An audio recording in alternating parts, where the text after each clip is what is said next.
Michael Jordan, and yet it bothers you when people talk about him as being the greatest player of all time. Well, it bothers me because we all have our opinions, and I don't think that, commensurate with what he's doing, what he's done, and how the game is going today, that he's better than Oscar Robertson, Jerry West, Bill Russell, a number of people. The greatest scorer of all time? Not even. Would you even give him that? Well, you see, what people don't remember was that my first 7 years, I scored a lot of points. Then I stopped scoring on my own volition. I tried to do other things. I was asked to do other things, and that's what I did. For the last 7 years, it wasn't about points to me. It was about trying to do other things.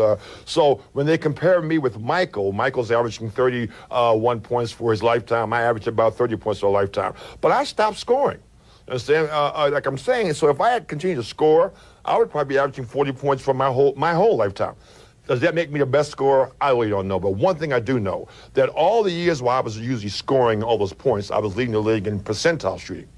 And that's also important because if you take all the shots, then you should be making the highest percentage. I mean, there are guys like Charles Barkley who shoot 54, 55%. If he shot as much as Michael, he'd be scoring more points. You have the 4 highest averages of all time, and I mentioned at the top of the show, and this is what's stunning to me, to average. And I don't know if people truly, the general public, truly can appreciate what it means to average 50 points a game over an entire season. Some guys just say, hey, they're in a zone if they scored 50 in one night.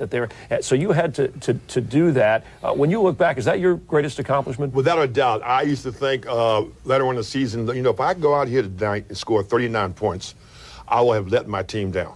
I'm 11 points below whatever they expect this from me, and this is what I have to go out there and do. No, it is, when I look back on it right now, that and probably playing 48.4 minutes a game for that entire season are the two things that I really reflect on as being the best I've ever done in basketball. You led the league in scoring 7 straight years. So obviously those numbers give you the credibility to say some of the things you're saying about today's game, Wilt. But what about the person out there, the young player who's saying, well, he's just an old retired player who's bitter about having missed the window of opportunity where there's all that money? Well, I'm not bitter.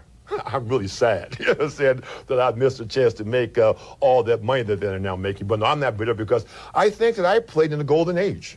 I think that I played when athletes really, truly loved what they were doing. I think basketball was at its peak as far as the game being played correctly, technically, and for love, as I see it. And I'm very happy to have been a part of that. And I am not bitter. I'm a sports fan. I watch everything you can possibly watch. There are many great athletes out there and many people who are playing who feel the same way as I do. But there are too many out there who only are interested in making that buck. And everyone was saying Wilt was the GOAT. And then they started having, Jordan as the GOAT. And I'll never forget, Wilt said this, and it's at the 50 greatest thing when we joined in Cleveland. Wilt said this to Jordan. He said, the difference between me and you, he said, they had to change the rules for me so I couldn't dominate.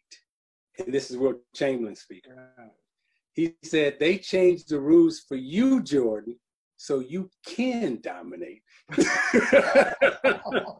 and so what I'm saying about Steph and I, right, is that, hey, okay, they changed the rules so the small man can dominate, okay?